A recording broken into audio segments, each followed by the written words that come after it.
Hey guys, brand new podcast, and it's a fitting one. I did Rogan the other day, and we talked about it. Oh, fully loaded, baby, fully loaded. 2 weeks in June, starts June 16th. We are in South Bend, then Louisville, then Dayton, then Rochester. Then we're going to Lawrenceville, Bristol, Greensville, South Carolina, and Brandon, Mississippi. Fully loaded. Me, Joey Diaz, Dave Attell, Mark Norman, Shane Gillis, Chelsea Lynn, Taylor Tomlinson, Nikki Glazer, Sal Volcano, and Fortune Feemster. Also, secret time, we might have added a couple more people. We're doing the run a show right now for that. It's going to be fun as fuck. Doors are going to open at 3. I shouldn't tell you all this, but doors are going to open 3. We're going to have activities. I will be out doing activities. We get the full run of the ballpark until about 11 o'clock at night. So I'm going to take full advantage. I want people to come out, say hi, have a cold beer, get a hot dog before the show even starts. I'm going to probably dip out around 6:30 because the show's going to start around 8, 7. So you can have time to come out, bring the kids, fuck around, get a cold beer, go back out. You'll get a wristband, I'm sure, or something like that. I haven't figured that out. But we're going to have a lot of fun. It's going to be for 2 weeks in June. And I'm telling you, I'm throwing all the ponies at this one. This is going to be a fucking blast. FullyLoadedFestival.com. I think that's the name of it. FullyLoadedFestival.com to get your tickets. I named the cities. I named the comics. And we're going to do a bigger run. I'm going to do a bigger, I'm going to do a whole, I think, podcast on this to tell you, or maybe just a small podcast, like an advertised podcast that goes on the feed, just to tell you what we've got planned. But we're working on it right now. I want it to be the biggest party of the summer. I want you to look forward to it. I want you to drive in for the event. I want you to have a fucking blast. At Bristol, and we're trying to get campgrounds. And if we get campgrounds, I'm spending the night, and I'm flying out the next morning to go to the next place. FullyLoadedFestival.com. Today is a great episode. Here's why. I did Rogan last week. I've been on tour for the Birdie Boy Relapse Tour for, I think, 8 months, and it's been aggressive. I've gained probably the most I've gained weight I've ever gained, and today is accountability day. I was on Rogan. We were talking about it. I think Brian Redban and David Lucas are going to be losing weight for $100,000. That was the bet that was made when I was on Rogan. Rogan asked me if I wanted a piece of that. I said no, because my motivation has got to be different this time. I've got to do it for myself. And Rogan was like, you know what? Put it on your social media, man. You're great with social media. Hold yourself accountable by putting it on social media. So I did. I put it on my stories today, and I'm going to do a little bit of a feed tonight. I'm going to put it in my feed so everyone knows where I'm at. But I'll tell you where I'm at. I am at, pull it up, Halston, if you can. I am at 259 pounds, 258 pounds, 0.9. My waist is 44 and a half inches. My stomach is 48 inches. That's around my belly button, where my belly button is. My right bicep 16 and a half inches. My left bicep is 16 inches. My thighs are 24. My calves are 16. And my neck is 19. I am I'm on a path just to health. That's all. I'm home for 3 weeks before we do Fully Loaded. And all of this shows up on the day that we have Stasia Patwell. Stasia is the comedian's trainer. She is a comedian, right? She tells this whole story. We talk about her journey. She is a comedian. She once partied. She got sober. She got into fitness, got her certificate. Pandemic hits. Still a comedian, but still certified personal trainer. And decides to start doing things with Laura Bites. I think it's Laura Bites and a couple other female comedians, and changes Laura's body entirely. If you've not seen Laura talk about this on Rogan, then you should, because she shouts out Stasia for the drastic change. I mean, Laura looks fucking amazing. She looked amazing. She's always looked amazing, but she looks fucking phenomenal right now. We talk about that. We talk about her business model. We talk about her transformation for her own self. We talk about all of this. It's a great conversation. And more importantly, we talk about trying to do something together in the future at comedy clubs. And I will let you know. We talk about that at the end, but I'll let you know if that's going to happen. And if it's going to happen, I'll let you know well ahead of time so you can come out and enjoy it and do something fun. But she's a really great chick with fucking super inspirational, who just goes after it. And she wrote me a macro plan, and I learned what macro is. And we talk about my weight loss, my weight gain, my lifestyle, how my brain works with fitness. It's a great podcast, and it's a great podcast, and it's not all about fitness. Most of it, the first, I'd say 45 minutes is talking about Stasia's path, which is pretty fucking interesting. Got arrested with a coke dealer. Fucking, here's her merch right here. It is called School of Thot. Okay? Go and get some of her merch. Follow her on Instagram. And if you want to lose weight, you can go to her Instagram. She's got all her stuff right there. Her name it's spelled STASIA Patwell. But like I said, if you go, you'll see the transformation she's done for all of these ladies, and they all look fantastic. And if Laura Bites isn't the one that's gonna fucking sell you on this hardcore, then I don't know what is. But give her a follow on Instagram. And if you want to take one of her classes or sign up for one of her systems, you can. And she will personally train you via Zoom and keep you accountable. And I guarantee you'll get the same transformation a lot of these ladies have. Without further ado, let's start the podcast. My friend, Stasia Patwell. Hi. It is good to have you here. It's awesome. We talk about you a lot. Well, I don't mean to take away the hard work that goes into anyone's weight loss journey, but a lot of times without a shepherd, you're a lost sheep. I am that lost sheep consistently. But Laura Bites, you changed her life. I mean, she changed my life too. Yeah. You know, I mean, she gave me that shout out and she changed my life too. So we scratch each other's backs.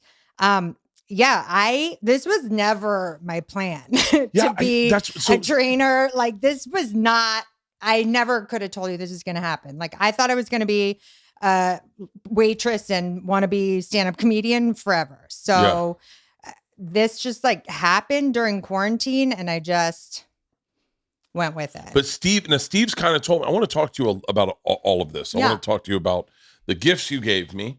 I want to talk to you about how that happened to you. But the part that is most fascinating is like, if I'm not mistaken, you used to party pretty hard. Oh, they used to call me NBT. All the security guards at all the bars in Venice Beach used to call me NBT, which stands for nothing but trouble. Really? Oh, I was I'm Irish Italian from Boston. Like, it's bad. You know? It's bad.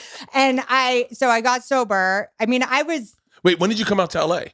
I went to school out here. I went to the Claremont colleges and I graduated in 2005. And I was like, I'm going to be an actress. And I moved to Venice Beach and I became just like the village drunk. Really? Because Venice Beach is like a great place to be a drunk because everything's walking and biking distance. And so I started working. I had been waiting tables since I was 15. So I just started immediately waiting tables. You've got table waiting energy. 21 years. Yeah. Yeah. yeah. Sad energy. Yeah. So I started doing that and obviously just started partying a lot.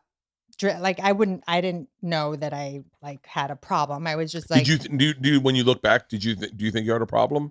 Oh yeah. Yeah. I mean, I like woke up to a SWAT team with guns, like living with a coke dealer, like I got in trouble. I got fired for sexual harassment, like me doing I was a nightmare. For real? Yeah. By the way, reverse me what too. Age did you, so not to brag, but hey, no. It's respect. Like, you're welcome, you know. When did you start drinking? How old were you when you started drinking? I mean, I started drinking like casually in college. Like, it wasn't really a big deal. No. Super young. No. But then, I mean, it's like all over my family, you know, but then when I graduated college and I started working in the bars and the restaurants, and it was just like, oh, like you're just hanging out after work. And then it's like, oh, you're drunk every night. And then it's like, oh, pints of margaritas to go into wait tables, and then pints of watermelon margaritas to get you through the fucking shift of waiting on I used to wait tables on the rooftop bar of a hotel in Venice Beach, and I would just pound margaritas the whole time and then go home. I was living with a like big coke dealer, and we were just friends, but I was living with him for a while, and it was right while like, I don't know if it was the feds, but whoever was like watching him. And I was taking a disco nap one day. We'd been partying all night. And I woke up and I like heard like some rustling and I look over and he's face down on the floor and there were like 8 SWAT team guys with guns pointing at him, like out of Law and Order. And I was like, oh man, I'm so fucked up. Like that was like, well, I'm hallucinating. And then they hadn't seen me because I was asleep. And then when I woke up, I kind of like moved and they turned and saw me. And one guy came over and I was like, oh my fucking God. And he's like, did you buy drugs from this man? I'm like, I don't buy drugs. I'm like, but he, what are you talking about? Like, okay. No. But he took my purse and he started like ruffling through my purse. And I'm like, oh my God, please, please, please, please. And at the time I was weirdly enough on the Venice neighborhood council. I had been voted into council, even though I was like a complete drunk because they just like wanted someone under 85 years old on it. And I didn't have drugs in my purse and he let me go. He's like, take your purse, get out of here. And I was like, okay. And then that night I had to bail him out of jail. I had to chase down one of his clients for cash to bail him out of jail. And then I visited him in state prison a few weeks later. So he went to prison. Oh yeah. I mean, it was for real. Really? So while all this was happening, I was at the same time getting in trouble at work for sexual harassment. And I didn't have a car. Like my life was just like that, those 2 square blocks. You know what I mean? I was drunk every day, doing coke all the time. I mean, it was just a nightmare. And my dad raised dictionaries. My mom's was an academic dean at Marymount School for Girls. Like, I was raised to be like the next Hillary Clinton. You know what I mean? I was not like I went to the best girls' school in Boston. Like, I was not like I was given every opportunity to be like an upstanding citizen. You know what I mean?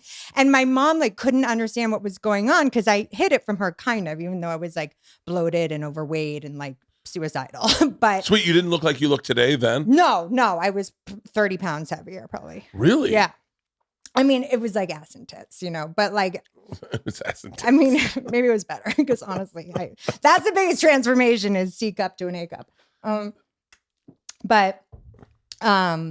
So finally, I moved out of the coke dealer's house because I was sitting there one night and that was like this was 2011. So okay. I guess people still had like answering machines. So someone called the house and the answering machine came on and this guy left a message and it was like a Peruvian guy.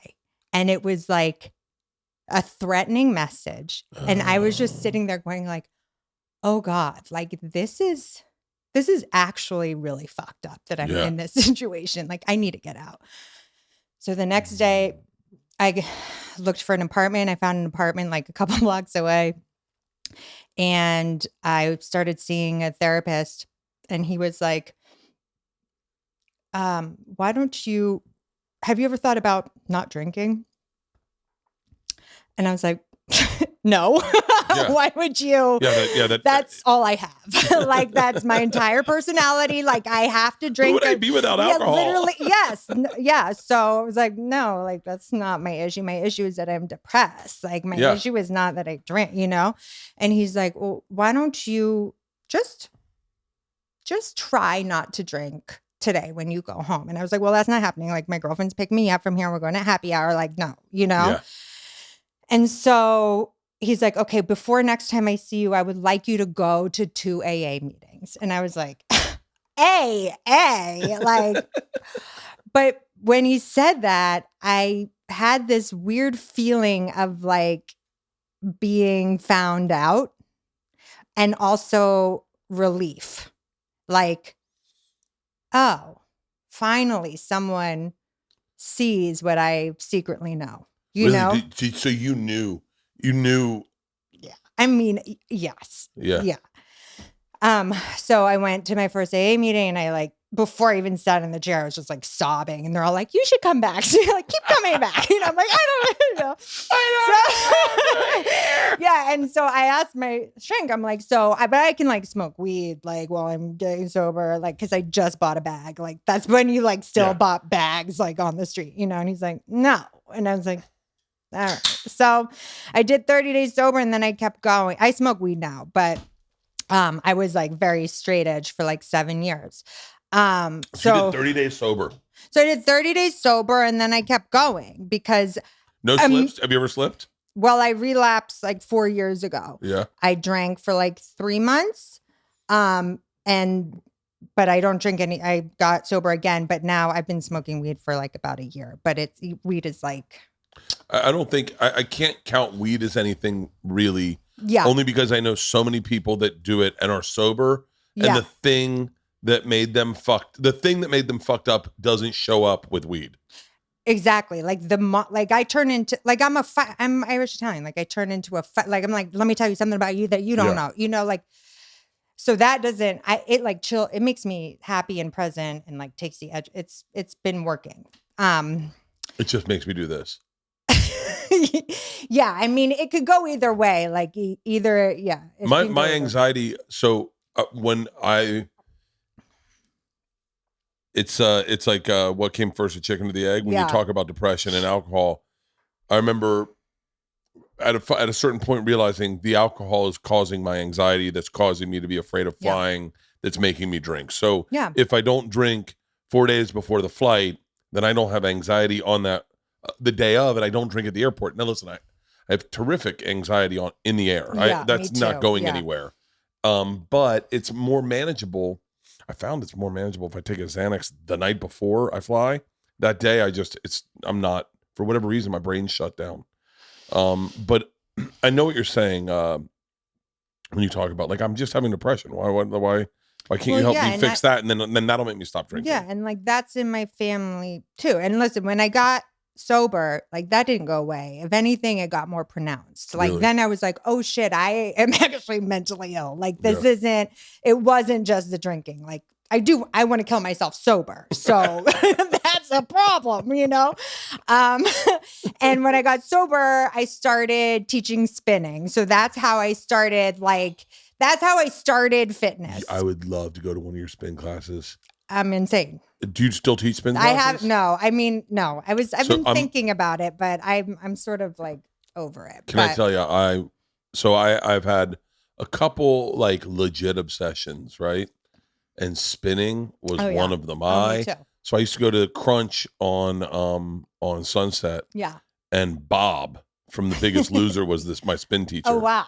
He was fucking awesome. When you find there's certain trainers are not great. They aren't. They're just people in shape. Yeah. And then you get ones that connect with your inner thought process and it changes. And that's all I've heard about you. That's all I've heard about you is that whatever you're no bullshit, you're no gloss, no glaze, that it's pretty fucking like Steve Fury talks about you a great deal. Wow. He was like, he has been singing your praise when we saw Laura just do that transformation. I know. He was been singing your praise. But Bob did the best. This is the best. I mean, this is the best trainer talk ever. It's middle of November. I can tell you what bike I was on. Like I know where the bike was. And he's like, all right, we're going to be out of the saddle in a full sprint for the next 2 minutes, which is pretty tough. A full 2-minute sprint out of the saddle. And immediately I'm like, ugh. And so you cheat. Yeah. You just stay in the saddle. Yeah. He's like, everybody up. And then I don't get up. And then he goes, no, get up. And then he says, he goes, Thanksgiving is in 2 weeks. Do you want to go back to your hometown and have the people that you wanted to have sex with want to have sex with you? Then if you do, you stay out of that saddle. You stay out of that saddle right now. And then I'm going, I want them to fuck me. I want them to fuck me. And I went home and one of the hottest chicks to this day, someone just said to me the other day, someone goes, wait, whatever happened to ... And I go, she's still hot. What's her name? I'm not going to say it. Oh, got it. I'm not going to say it because. I thought you were saying her name was Dot. No. I'm not going to say it because the second I say it, it's like it becomes an issue. Yeah, you'll get in trouble. Yeah, I get it. But she came up to me at this wedding and she goes, you look fucking amazing. And I was like, oh, thank you. And she was like, where have you been? And I was like, oh, I'm in LA. She was like, you must be loving LA. And I was like, in my head, I was like, I'm not doing anything in LA. But it was because I looked good. Yeah. And I remember I was like, oh, Bob, you fucking did it. You're right, Bob. Yeah. I remember I was like, and then for me, fitness for me is a weird thing because You work out a lot. I work out a lot, but I do it to maintain, and then now, and I've been on the road for 9 months now straight, and so I have 3 months off, 3 months off the road, but I mean, this is why it's so fitting that we're here today. But I want to keep talking about you before we talk about me, which will be the majority of this fucking podcast. Good. But so when did you start? Were you always into working out? And I want to talk about the stand-up too. Yeah. So were you doing stand-up when you were partying? No, so I started doing stand-up when I got sober. Like when I got sober, I was like, I secretly want to be a stand-up comedian. Like, you like suddenly can admit all the things, whatever. So I started doing stand-up. Then I did like one of those like Greg Dean stand-up classes or whatever. And the first like showcase show was in the Belly Room. And my first show was like a really good show. It's like either you bomb or you do really great, and then you like chase Very that few forever. people just go like, it was all right. Yeah, exactly. That's good ones. I have somebody, Yeah. So the second I did that, I was like, oh, this is who I am. Like that. Why did I think I was like an actor? Like this is who So I started doing that. I was waiting tables at the time. Like I said, I was waiting tables for fucking ever. And then I started teaching spinning, but that shit does not pay well. And I was teaching like 11 spin classes a week and making like, $300 a week doing it. So, but I had like a little cult following because I was like fucking crazy. Where were you teaching spin at? In Venice at a place called Hustle and Flow, a place called Hustle and Flow isn't there anymore. And then Tri-Fit, some gym in West LA. But can I tell you what a little secret thing that I think is fucking hilarious? What? Is this is horrible. I'm so sorry. We may want to edit it out. But so that Amy Schumer movie, Me Feel Pretty or something. Yeah. What's the name of that movie? Yeah. I Feel Pretty. Me Feel Pretty. Me Feel Smart. So I'm gonna try the Lucy. Please try a Lucy. I was obsessed. I used to go to what's the one that's big right now? Soul Cycle. Soul Cycle. So I used to go to the Soul Cycle over I won't say where, but one day I'm sitting in there. And with my sister and I used to love spinning. I used to go to this place called Sweat Cycle, right on. I probably shouldn't even say the name. I should say the name and promote them, but I haven't gone since COVID. But now I have fucking sick antibodies, so I'm going this week. Do you have a Peloton? No, I don't have a Peloton. I just got a spin bike. I have a legit spin bike, and then I would do spinning. I knew the workouts well enough where I'd spin from. I knew what the workout should look like.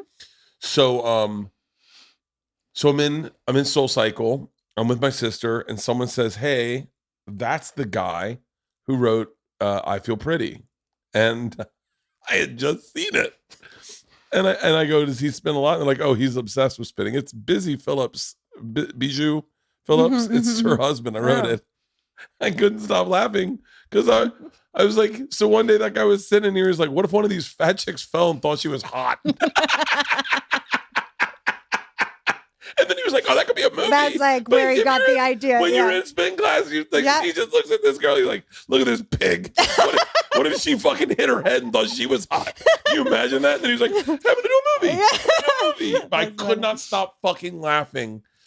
I was obsessed with spinning. Yeah, the endorphin rush is crazy. And I had just gotten sober, so that was like how I would get high. You know what I mean? It was like you're teaching 11 classes a week. Yeah, I was teaching a lot. And I started teaching a sober spin for girls in rehab, and they'd be like smoking. I was smoking unfiltered cigarettes at 8 a.m. and then going to teach spin. Like I was fucking crazy. And these girls were like nodding off, like they're coming off heroin, and I'm, taking my spin class. But I wonder if that was Stacy now instead of Bob. There was another spin teacher. By the way, I got to have her on the podcast. I think I might have been my other spin teacher and not Bob. But Bob was one of my spin teachers. I'm sorry if I ruined that story. I think I've told it before. But there was this other one, and she was addicted to coke while she was teaching.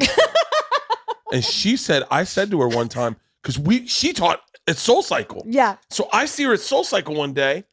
And she does the same motivational speech that I had heard before. And I go up to her and I go, did you happen to teach at Crunch at one time? She goes, I did. And this woman was so fucking good. She was so fucking good at connecting with you. And I remember going, you give speeches where I feel like you were talking to me. And then she was just like, hey, I was an addict back then. Like I was addicted to drugs. And I was like, and then my sister was like, of course she connected with you. Of course that's who you fucking understood. Exactly. Game recognized game. 11 classes a day, a fucking week. But then I would be like waiting tables at night and then doing stand up. And then, teaching spin is exhausting. We're not making any money. And I was like, I really should just like get certified to personal train. And so I finally got certified to personal train and, maybe like 6 months before quarantine started, like not a long time ago. I was training people out of a private gym and I was like so happy because I finally could like quit my waitressing job. And then quarantine hit and I was like, oh, fuck. So, but I was really, I had a show in the Belly Room for 3 years called Ride or Die. Yeah. So, a lot of my girlfriends are comedians and, one of the girls who used to take my spin class was like, you should teach like a workout class on Zoom. Like, cause we thought it was gonna be 2 weeks then. Right. And I was like, that is the lamest thing I've ever heard. Like literally I will never do that, but thank you so much. That's like very sweet. And then I was talking one day to Nicole, Amy Schreiber, and Laura Bites. The three of us were just like talking on the phone and we were all kind of like, well, I was worried for myself too. I'm like, Jesus Christ, like I got to keep this shit up. I guess I'm just doing like body weight stuff at home.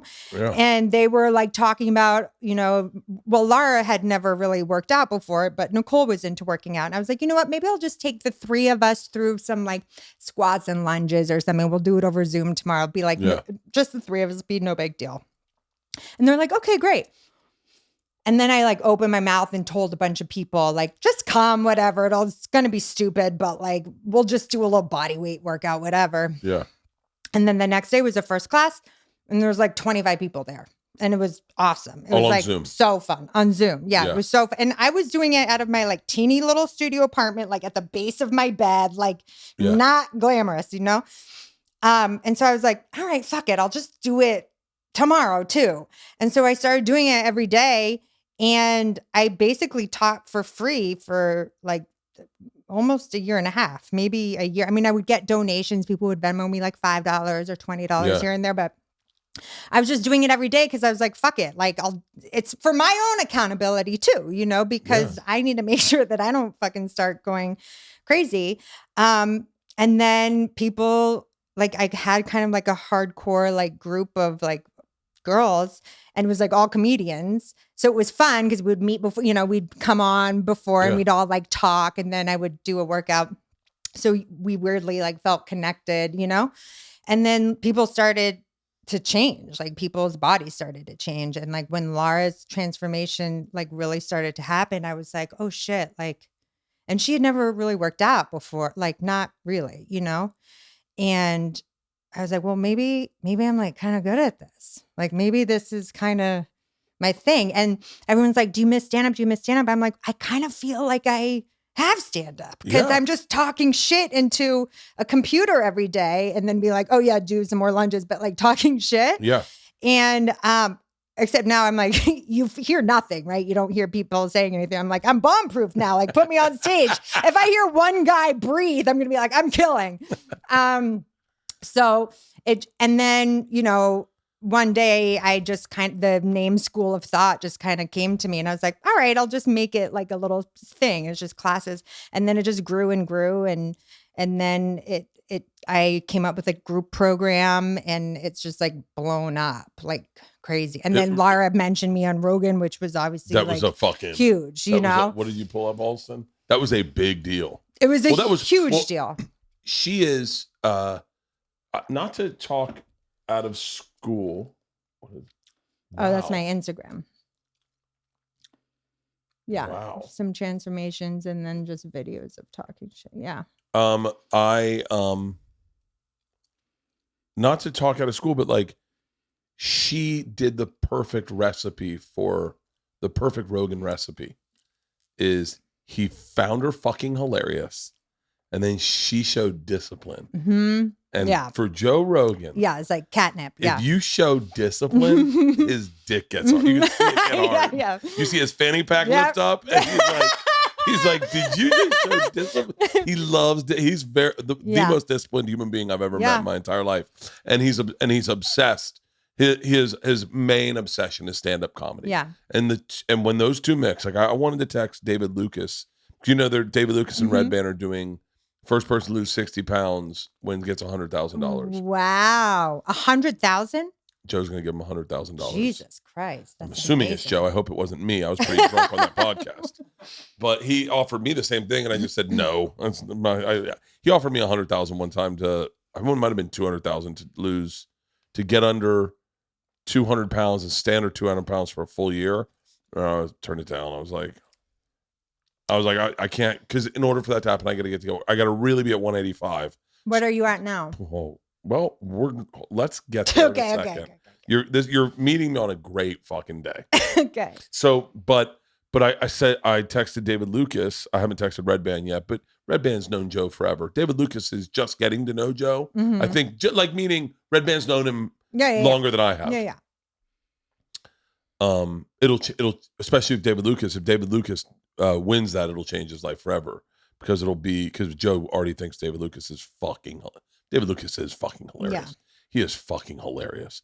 But that recipe of that weight loss, man, Joe will champion him for a long time. And it translates just to everything else in your life too. It does. I'm so miserable being fat. I'm so okay, but unhappy. You know why that's good? Because you're not going to change until you want to change more than you want to stay the same. Like until you're desperate and not, it's the same thing as getting sober. It's like until you're so desperate that you want to change more than you want to keep doing the shit that you think you like to do, and you're not going to change. Yeah. So it's actually a gift to feel like desperate and miserable, because it's like, the only way is up, Yeah. This podcast is sponsored by BetterHelp. Life can be overwhelming at times. Many people are burned out without even knowing it. Symptoms can include lack of motivation, feeling helpless or trapped, detached, fatigue, and more. If you've ever watched me on any podcast, you've seen me show all of those symptoms. You've also seen my best friend tell me at times, buddy, you need to be in therapy.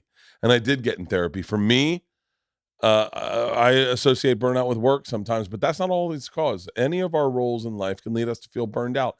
And BetterHelp Online Therapy wants to remind you to prioritize yourself. Talking with someone can help you figure out what's causing you stress. For me, stress is not working out and being on the road and being away from my family and overthinking things. BetterHelp is customized online therapy that offers video, phone, and even live chat sessions with your therapist. So you don't have to see anyone on camera if you don't want to.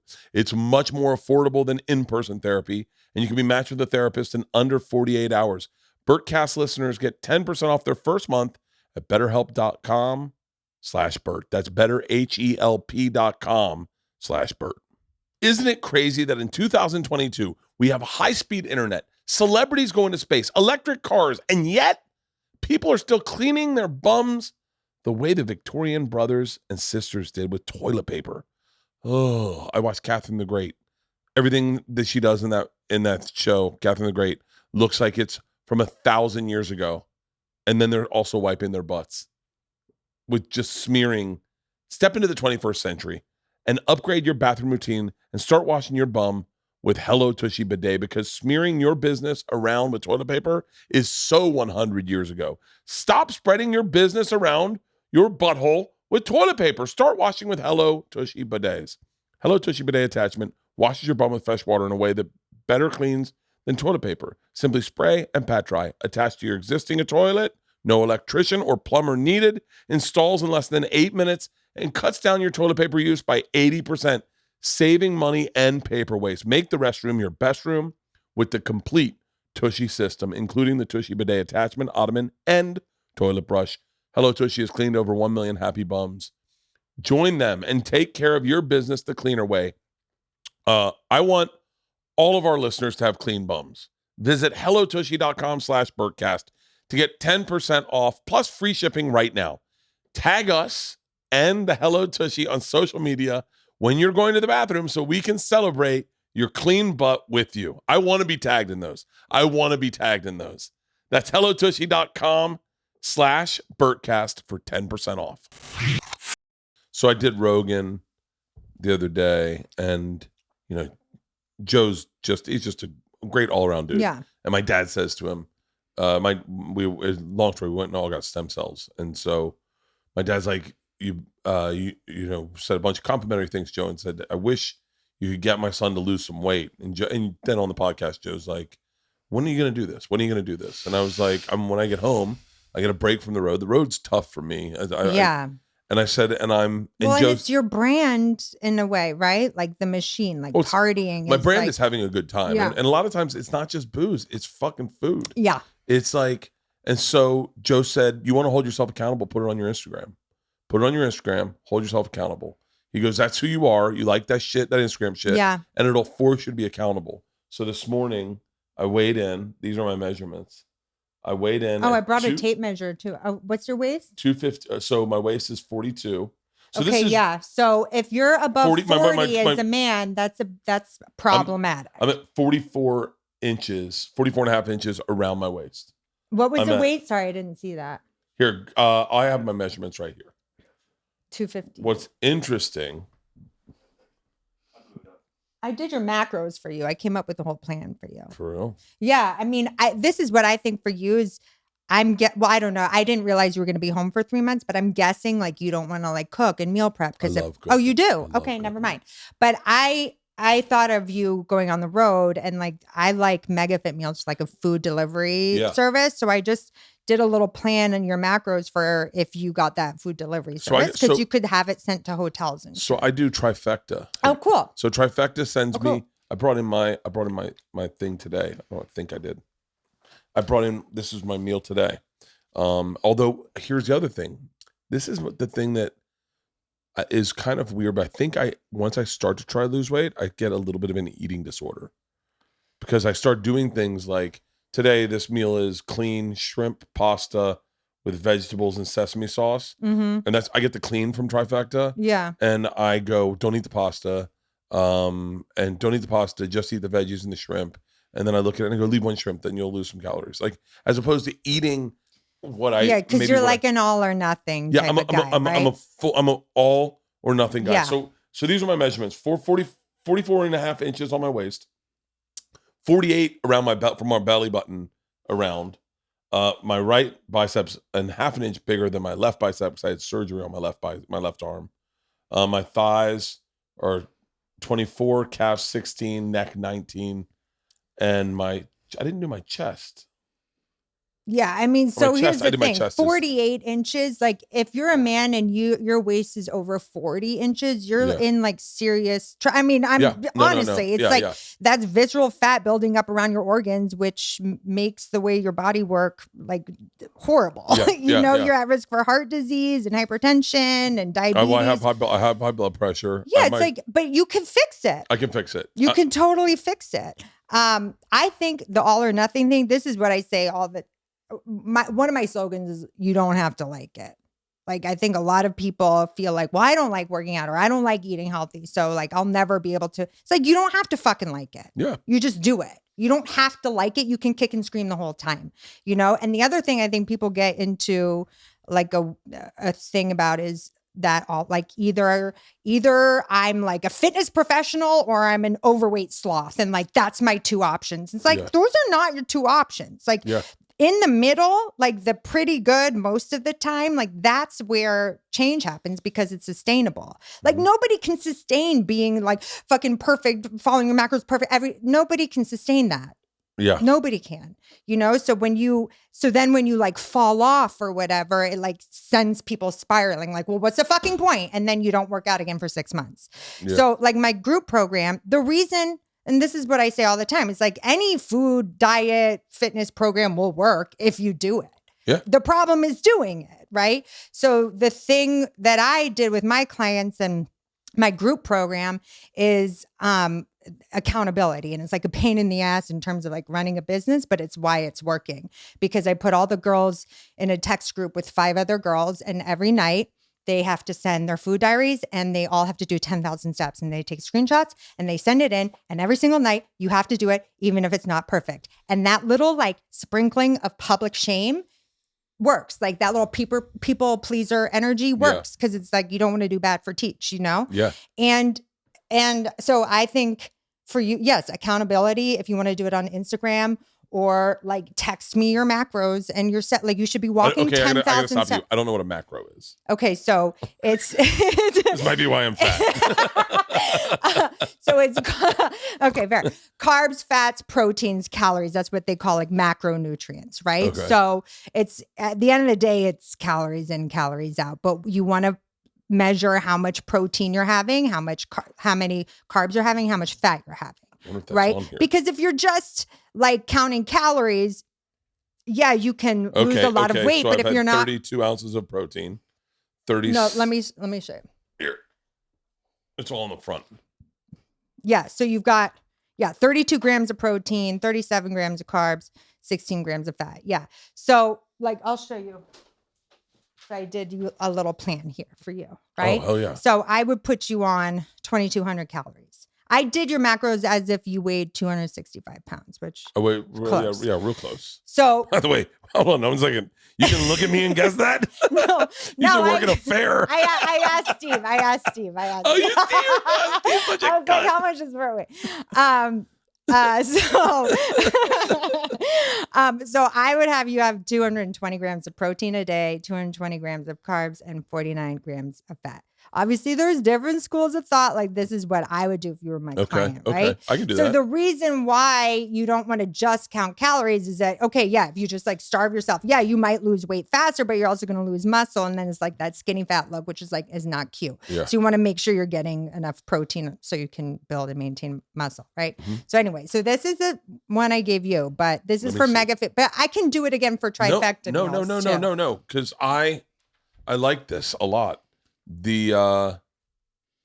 So 2,200 calories sounds reasonable. See, when I start dieting, I go get it down to 1,000 calories. No, well, that's it's like crazy. Yes. And then, I mean, I did this one thing. It's called Prolong. And it was like, no, I don't believe in, I need lip gloss. Sorry. I have also a lip gloss addiction. So, but I did this one thing and gets you down fast, to like, right? Well, it's a fast. You like get 500 calories a day, and I dropped like 12 pounds. Yeah, and then the second you have one morsel of regular food, it's bad. Or if you feel, and here's the thing that I think for you, like feeling like you're five meals a day, dude, that is so much food. But this is a ton of fucking food. Yes, I know. So this is the thing I think for you is like you have to think of adding things instead of subtracting things, like adding a gallon of water a day. So before you have coffee. Oh, I just get IVs. I'm the most broken brained person in the world. No, I took my mom, my sisters, and my wife to go get IVs yesterday because I did Rogan the day before, and we were drinking scotch, which as you're getting hold on. This is how fucked up I am. I got intravenous stem cells before I went to do Rogan, and then as she's hooking them up, she goes, by the way, I got a bruise from the IV. As she's hooking me up, she goes, you look dehydrated. Are you dehydrated? And I said, I am. I said, I haven't really drank any water. And she goes, let me just load you up. So she just starts throwing in just fluid after the intravenous IV, and she goes, drink water today. And I was like, oh, I'm getting an IV tomorrow. How much water do you think you drink a day? I know how much I do. How much? We drink on the bus, what is it, a gallon or two? A gallon a day? I drink 6 of these a day. 6 liquid deaths. By the way, I'm not, obviously, I want to be very clear. I don't know if they're a sponsor of the podcast, but I have definitely invested in this company because I believe in this company. It's a little disconcerting to drink something that like says death on it, but can I tell you why it works for me? Because it's like killing a beer. It's like killing. Yeah, I go. Okay, let me show you this. Wow. Okay, well that was great. So I drink 6 of these a day. Okay, so that's good. So this is 32 ounces. So this is 16.9 fluid. Yeah. This is a 32 ounce water bottle. So it's 1 liter. Mm-hmm. So when I wake up in the morning, before I have coffee, before I eat, before I do anything, I drink an entire one of these, and I put the shit I brought you, the reds and greens powder. I put 2 scoops of reds, 2 scoops of greens, shake it up, down the hatch before anything. Okay. Because you just need to like turn your digestive system into a slip and slide. You know what I mean? So many people just are like caked with just years of shit in their colon. So you need to like clean it out, you know, and that most people are chronically dehydrated. And who knows? I mean, I don't know how much you're drinking, but like liquor, booze. But well, this is one of the other weird caveats. Yeah. So I can't eat. I'm not supposed to eat past 7 because I have acid reflux. Which probably would improve a lot. It has. Yeah. So I stopped. This weight's an odd weight for me because I have been eating very well and very minimal because I had one incident where I threw up outside my tour bus at like 4 a.m. for like 15 minutes. I ate steak, I ate fish, I ate pork. I had 2 martinis, did 2 shots of vodka or tequila, had 2 bottles of wine, I really ran myself through the ringer and then paid the price, threw up, lost my voice really bad, had to go to an ear, nose, and throat. It was the day before the Greek, 2 days before the Greek. Jeez. And so I had to get a bunch of shots, take some pills, and he put me on Prilosec. He's like, hey, you cannot eat late. So what's been happening lately, oddly enough, is I don't eat after 7 or after 8. And I give myself a few hours to let that digest before I go to bed. But I wake up fucking starving. But on these buses, you know, I also pound some booze and hit a vape pen. I wake up at like noon, so I haven't eaten in like 16 hours. So I wake up like fucking famished. I'm telling you, if you do that right there, you're not going to be famished. You're going to be surprised at how much food it is, and the weight is going to fall off you. Okay. It will fall off you. Really? But you need to be drinking a gallon of water. The first 32 ounces has to go before you have coffee or food. You need to walk 10,000 steps 7 days a week. You do not need to run. You don't need to run. Yeah. Just walk. And it actually is like a stress reliever. It like makes you feel. Oh, I get on that treadmill. Well, once again, everything I do is a little broken. I get on that treadmill and open up a box of wine. I've seen you do that. Would you be willing to not drink for 8 weeks? I'm not drinking for the next, maybe I'll have a bottle of wine here and there if we have friends over, but I won't be drinking until I start fully loaded. So the girls on I have an 8-week program. It's called Thot certification. And the girls are not allowed to drink except for 2 ounces of clear tequila once a week if they want. Oh, I don't like tequila. I like tequila. I like Terramana. All right. So do that. I mean, you know, food and booze isn't going What's 2 anywhere. ounces? Oh, this is like 16. 1 shot. It's like a shot. I know. What do they get? Just getting surgery? You could smoke as much weed, eat mushrooms, do fucking cocaine for all I care. I don't fucking care. Just don't drink booze. I mean, it's the calories. Yeah, it's just so hard to get healthy when you're poisoning yourself. And trust me, no one likes drinking more. Well, you probably like drinking more than me, but I love drinking. Like, I understand how that sounds insane. You know, like when someone told me that maybe I was like, that, like, I won't be funny. Like, I won't have a personality. Like, literally, my entire life revolves around it. But none of those things were true. Well, so I won't be drinking for the next 3 weeks. I think we have 3 weeks until fully loaded. I'll probably drink it fully loaded, but I'm not. But you can monitor, like you could. I mean, do you think you could control? I usually drink Tito's. If I'm drinking, especially, I don't know. I take that back. I had some Bud Lights the other night that were pretty amazing. Could you make it to where you're just drinking on the weekends, or just having one drink before the show or during the show? I know. I mean, it's so complicated being on tour. Yeah. So for the next 3 months, I'm fine. Yeah. And then once I start a tour, it's like it's. And by the way, I've done it. I've not drank on tour at all, and it's fine. Yeah. But you know, the lifestyle is like, as Steve will tell you. Well, you go in, you do the first show, you have dinner in between. Steven, Dave, and Shane, everyone else drinks throughout their shows. I don't drink on stage. So I don't have my first drink until about midnight, 11:30. And then there's bus calls at 2. So you have a few cocktails, you know, hang out, decompress. Yeah. Go out, have a cigar, maybe smoke a joint. Yeah. Get in the bus, and then the bus starts up, and you like, you know, have another drink, and then take a vape pen to the bunk. And so it's really is. It's a lifestyle. It's a lifestyle a little bit, and it's a way to, you know, it's those.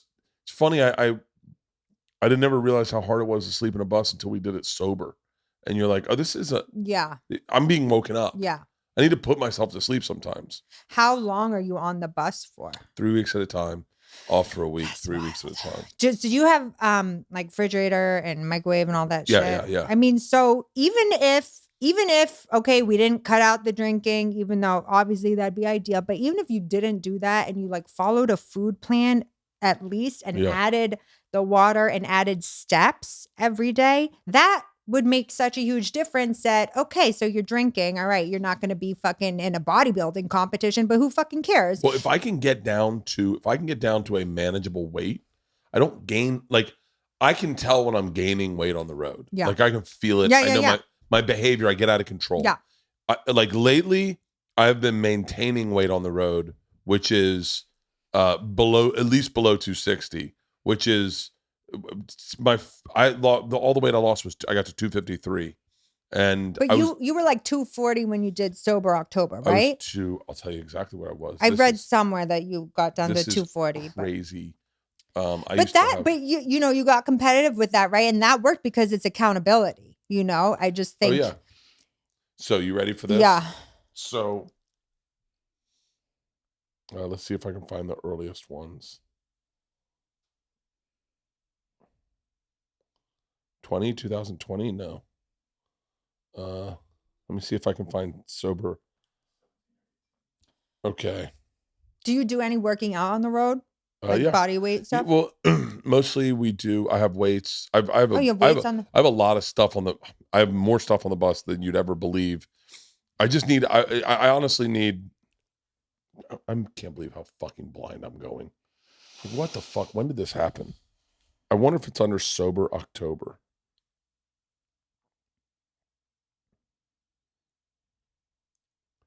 Let's see if this is okay.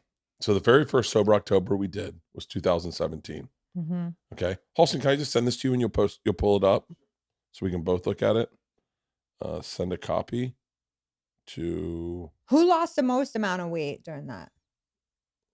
I don't remember. 224. 224. Holy shit! Is that? Yeah, waist. Still 44. What the fuck? Well, that's on my belly. That's on my belly button. That's 4 inches down, though. Girthy. Congratulations. My arms are an inch and a half bigger, but I think that's probably fat. But were you pray for Joe? That's hilarious. But were you just starving? You were eating No. I know. I was in sober October. I just ate whatever I wanted. I didn't try to lose weight. You just added the workouts? We did hot yoga and no drinking, no booze, and so I just was I just was eating whatever I wanted because I wasn't really caring about diet. And then every sober October has gotten progressively crazier. We don't do them anymore, but like then one we did, it was all running. It was like we were with chest straps, and it measured our heart rates. And this is 2017. Is that the same one you just looked at? Okay, let me show you 2000. I did this for all the sober Octobers. I got one from 2017.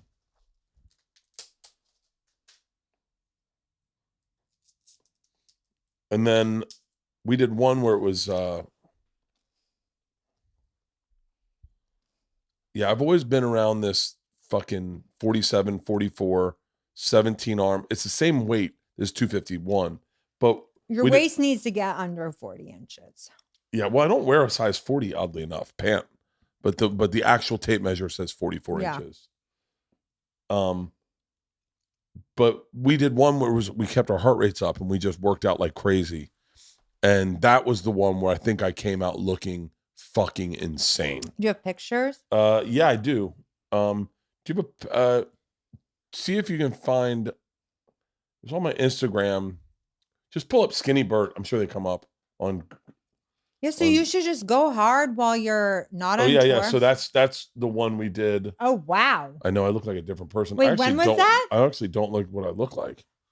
That's crazy. Yeah, that was. Wow, you look great. That was. Dude, you look great. Yeah. You can completely get back to that.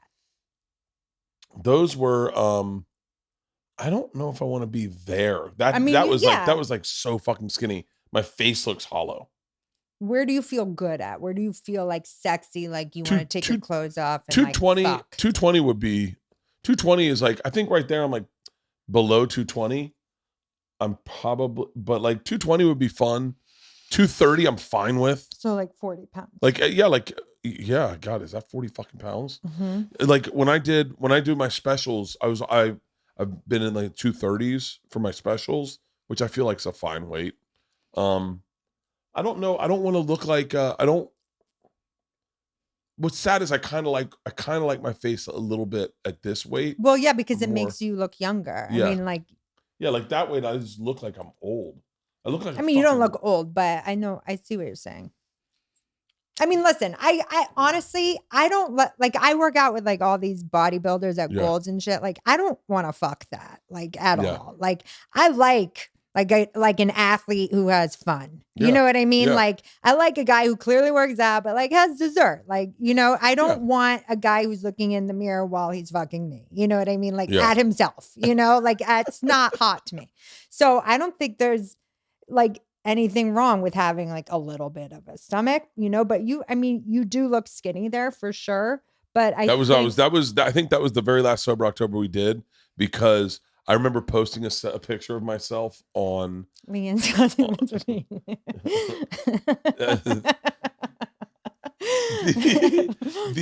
remember posting a picture of myself at the theater right before we were scouting the theater I was shooting my special at, and Rogan hit me up and he was like, "Dude, is this what you fucking look like?" And I was like, "Yeah." And he was like, "See, that's when I met Leanne. When you go back to that one, that's when I met Leanne. Oh shit! That's when I was doing spin class every fucking day. Damn. Every fucking day. That I posted that. Wow. Right before I shot my last special, and I think, but that's right. That's during Sober October, at the very end of Sober October, and I shot my special in November. So you're talking about I can almost yeah. That's a good look. Well, why I was asking you about because I have transformed a woman who was a plus size model, and she had like this weird thing. She was getting paid tons of money to be overweight, but she wasn't happy there. But it was like these contradicting. She wanted to make the money, but she wanted to lose weight. So sometimes I think it's sort of like the thing with drinking, where you're like, am I staying like this because I think I have to for my career? Yeah. But if your brand is all about having fun, you can have fun 40 pounds later. I can have a lot of fun 40 pounds later. And I can still look bloated in my face 40 pounds later. It's the best of both worlds. Every time I stop drinking, my face almost like it deflates entirely. Yeah. And it just starts sucking in. And my dad is the first one that noticed. Every time I FaceTime him, he goes, "You haven't been drinking, buddy, have you?" And I'm like, "You can tell?" And he's like, "Oh, can I tell? Can I tell? Are you kidding me?" Yesterday, I got on a plane with my sisters, my parents, my wife, and me. And at that moment is when I realized how fragile life is. If something was to happen, I would leave my children with nothing. Here's the thing. I'm lucky because I have life insurance. On that note, this is why it makes sense for people to get life insurance, especially term coverage, which is surprisingly affordable. Why not pay a little bit each month to protect the ones you love? If you're asking yourself this question, choose Ladder. Ladder is 100% digital. No doctors, no needles, no paperwork. When you apply for $3 million in coverage or less, just answer a few quick questions about your health in an application. You just need a few minutes and a phone or a laptop to apply. Ladder's smart algorithm works in real time, so you'll find out if you're approved instantly. No hidden fees, cancel anytime, get a full refund if you change your mind in the first 30 days. Ladder's policies are issued by the insurers with long proven histories of paying claims. They're rated A and A+ by AM Best. Ladder's customers rate them 4.8 out of 5 stars on Trustpilot, and they made Forbes Best Life Insurance 2021 list. Finally, since life insurance costs more as you age, now is the time to cross it off your list. So go to ladderlife.com/Bert today to see if you're instantly approved. That's LADDERLIFE.com/Bert, ladderlife.com/Bert. This podcast is sponsored to you by Rhoback Activewear. Mother of God, Rhoback is the best fit, best feel that they get stolen. My dad wore Rhoback the entire time we were in Austin. He pilfers through what I get. I have a white Rhoback hoodie that I cannot take off. It is so great. It's so lightweight. I throw it in my bag. I throw it on.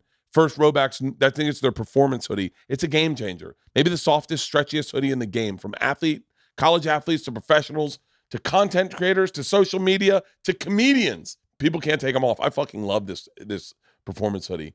The best part about wearing a Rhoback hoodie is when you see someone else wearing a hoodie, that subtle nod, when you see the badass dog on the top left corner. Second, Rhoback's performance QZ zips are incredibly comfortable, perfect for casual run or a date night with your girl. They are the definition of versatile. Third, Rhoback's performance polos are the only polos I wear. I'm telling you right now, if you're not a polo guy, these polos make wearing a polo cool. The material's amazing. The prints are on fire, and the fit is unbeatable. Rhoback is gaining traction, and I love spying their 2-stripe ridge in the wild. Luckily, we are in the thick of spring, and summer is quickly approaching. I mean it when I say this is some of the best, most comfortable gear I've ever worn. My dad loves it, absolutely loves it, and I'm telling you, it is the first sponsor he steals on his long list of sponsors that he steals, but this is the first one. The first one he steals, I promise you that. So do yourself a favor and use the code MACHINE on Rhoback.com for a generous 20% off your first order. That's spelled RHOBACK.com. That's 20% off your first order on all polos, Q-zips, hoodies, and tees with the code MACHINE, just in time for the warm weather. Go check them out at Rhoback.com. I've never had a problem working out. I do have a problem eating. Like, eating has always been, I said to Leanne, and it's so funny is I came out as fat to Tom because I was like, I'm coming out as fat. Like, I don't, like, this is who I am. I need you to understand who I am. And then a bunch of people hit me up and they're like, that was really, but like, I came out, I had an honest conversation with Leanne one time about, like, I go, hey, legit, like, I don't have control of this. Like, whatever, I've always had control of my drinking. And I know that sounds crazy. Like, I've never felt like I had a problem. I can stop whenever I want. I don't need to drink to have a good time. I really don't. It doesn't change my personality. I do it because I enjoy it. It makes me have a good time. Like, I have a good time when I drink. But I've seen people have had a real problem with drinking, like legit problem with drinking. And I've heard them talk to me. I can't just have one, Bert. And I'll be like, okay, whatever. And then I understood that with food. Yeah. Where I go, if there's pizza in the refrigerator, you can't have. I fuck it up. Yeah. Like, I don't fucking kind of have some pizza. I mean, they do have 12-step meetings for this. Well, I talked to a friend who understood that. I talked to a friend who talked to me about that. Yeah. And said, you might benefit from. I mean, it's worth, you can like go to a Zoom one and keep the camera off and change your name and just listen. And last thing you want to do is your name pop up. It's like Bert Kreischer. Everyone was like, did Bert Kreischer just join Fatties Are Us? And they're like, hey, even fat people. See, that's the other thing is, like, our fans are a lot of plus size dudes. Yeah.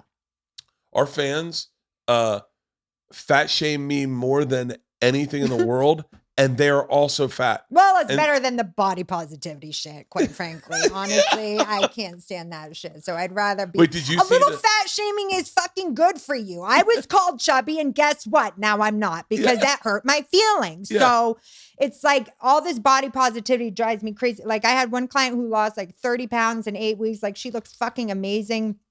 Comedian, and she started getting all these fucking messages from these fucking cunt saying like, I'm triggered by this weight loss and this and that. And you look beautiful before too. And it's like, one, no, she didn't. Why are you saying that? Yeah. Two, you're just devalidating everything she fucking just did. It was so much work for her to do this, so much discipline. And you just told her she looked just as good before. Are you out of your fucking mind? And it's like, people are the whole body positivity thing. And I know I'm going to get in trouble for I don't fucking care, because honestly, it's like, it's so uncomfortable for you to change that you just want to now make us cater to your feelings, like, because it's so bad for your feelings to get hurt. Your feelings should be hurt. You cannot be healthy at any size. That whole shit is fucking bullshit. You can't be healthy at any size. And like all these huge plus size overweight people on magazine covers, it's like that is just as dangerous as of a message for a young girl as an anorexic person. It's just like, have a woman who's a fucking size 6, size 8 who works out and has a balanced diet. Put her on a fucking cover. Don't put a size 18 and be like, she's healthy. No, she gets liposuction in her stomach to make it look like she's hourglass. She's not healthy. That is not a healthy woman. Neither is an anorexic person. But it's like, now we're being forced to like praise people for being okay, being lazy. Yeah, when did that happen? Because I remember I had a friend. And I was just canceled, by the way. No, you weren't. By the way. Whatever. It's true. I had a friend who did a post. He looked great. He looked awesome. He lost a lot of weight. Yeah. And he used the hashtag Finspiration. And he then got a ton of shit. And they fucking came after him like they've come after no one. Yeah. And he got in trouble, I think, for it. And I remember going like, by the way, Finspiration means nothing to me. I mean, I hear it, I go, so a hashtag, but it's not like something that would send me on a spiral. But I thought, I've always been inspired by people who work hard. Yeah. Like that inspires me. I'm not saying that I'm uninspired by, I'm not saying that like the woman, pull up the lady on Sports Illustrated. Like I saw her and I was like, she's pretty hot. And I was like, obviously she's overweight. Have you seen this? I don't know. I mean, listen, no one's saying if you're overweight, you're yeah, that one. Like, I was like, she's actually really pretty. Yeah, she's beautiful, but she's definitely. She's overweight. She's definitely overweight. I mean, like. Yeah, no, you would have a great time with her. I'd have a great time with her. I'd have like, by the way, I'm in. Like. Call me. Yeah. I have sex with a 52-year-old who looks similar. I've been training for this race. But like, it's interesting to me that inclusivity is more important than health, if that makes sense. Because no one ever looks at me and goes, "You look very healthy." Like no one says that. Well, like when I was drunk and overweight and fucking bloated and depressed, and like I heard people, I would walk by and I heard like a guy say something like chubby girl, something like that. That fucking hurt so much. But guess what? I got my shit together because I didn't want to feel like that. So everyone's so afraid of their feelings being hurt. And it's like, you need to have your feelings hurt in order to grow. There's nothing wrong with having your feelings hurt. Like whatever happened to coaching. Like tough love is completely okay. Yeah, why am I going to co-sign your horrible behavior because I don't want to hurt your feelings? It makes no sense. I don't. If this is the new future, I don't want to hear a fucking word about my drinking because my drinking is look.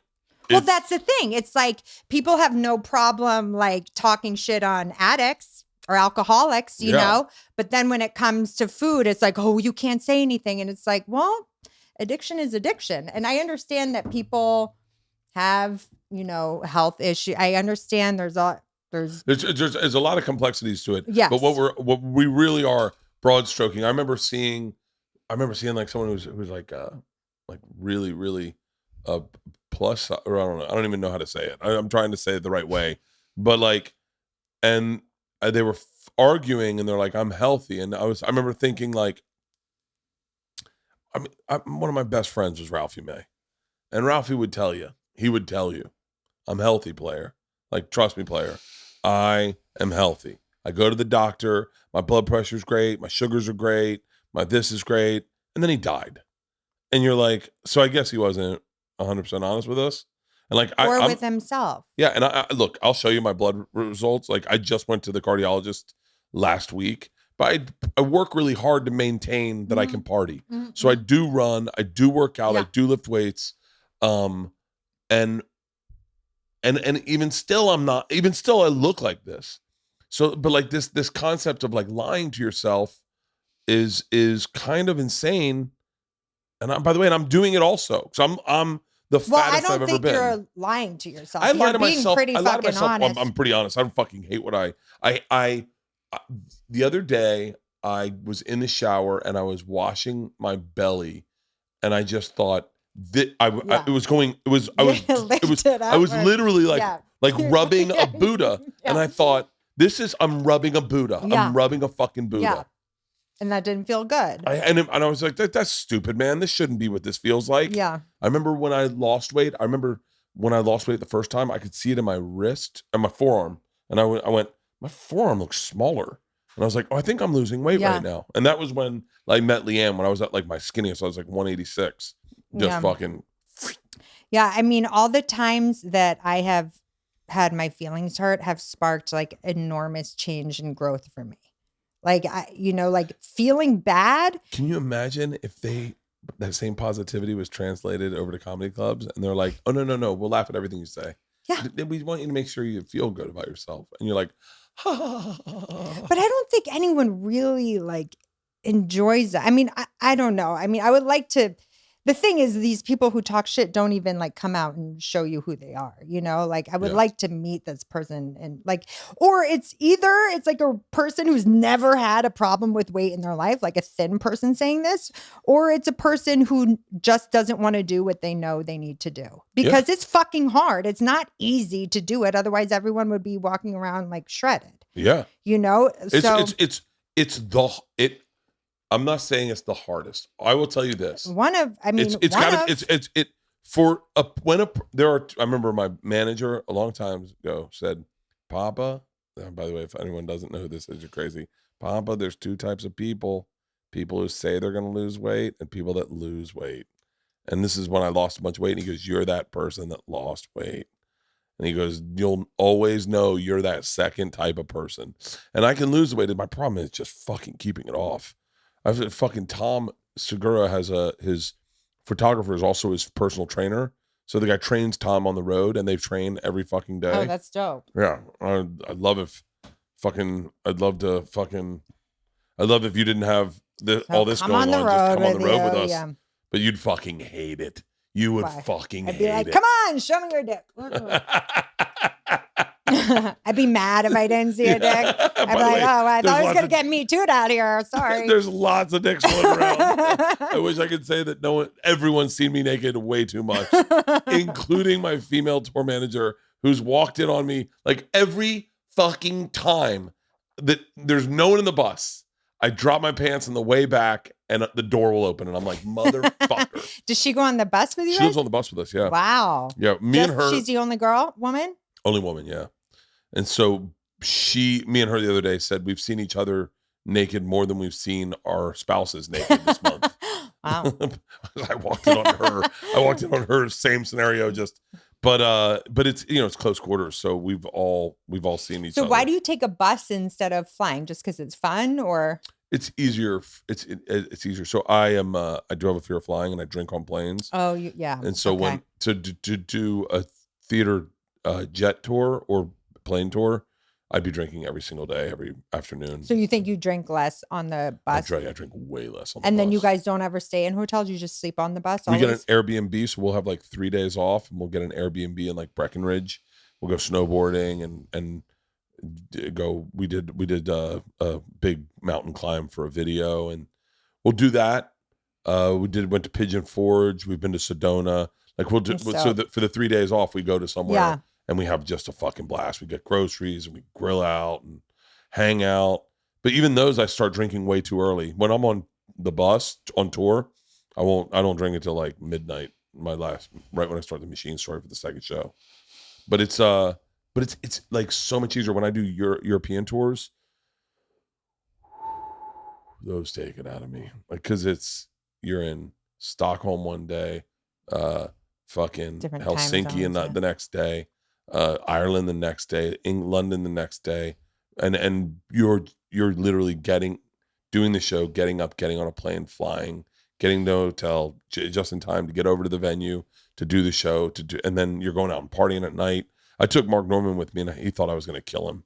He's like, you're trying to kill me. Like, I'm dying. I feel like that's the number one reason why I could not be just a full-time comedian, because I like to be home. Yeah. Like, I can't deal with the road. Like, it's crazy. My friends who are just on the road all the time, like, I don't even know how you can handle that at all. If we were on the road right now, I'd say I'll take you out for a weekend and let you see how much you like it. She might love it. Yeah, I might. I guess I've never done it, so who knows? Well, I've done that. I do that a lot, and so I can say it I'm not on the road again until September. But I'll take you. I would love to take you out for a weekend. That would be fun. Come do spots, do the shows with us, right? And then hold us accountable during the day. Yeah. And then I'll just yell at you during the day. By the way, I wish we had done this earlier. That would have been a fun that's great content too. Yeah. Yeah. I mean, yeah, I'd be down. I'm going to bring my comedy show back to the Belly Room too. Are you really? June 28th at 8 p.m. Are you in town? You want to do it? I think I'm on for Fully Loaded.